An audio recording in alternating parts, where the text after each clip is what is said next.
Ito ang Galaxy Burger ng Burger King. Hindi po to sunog ha, ganito lang talaga kulay niya, black burger. Ito'y binili ko ng 322 pesos, burger lang yun.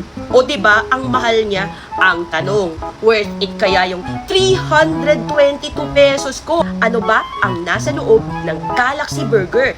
So, boom! Ayun na! So, meron siyang onion rings, meron siyang bacon, meron siyang cheese, may burger patties, meron din siyang mga gulay-gulay. Itong kamay ko, boom! Yan, ganyang kalaki siya. Anyways, ang tanong, masarap kaya ito? Tikman nga natin. Actually ito, mukha talaga siyang charcoal.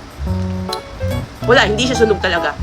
So, pag pinagsama-sama mo pala ang bacon, ang cheese, ang burger patty, ang onion rings, ibang klase pala ang sarap niya.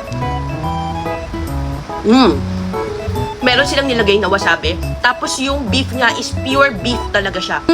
Yung nga lang, unappetizing kasi nga black, di ba? Inisip mo sunog siya. So, I will rate this 7 out of 10. Till the next review, babush!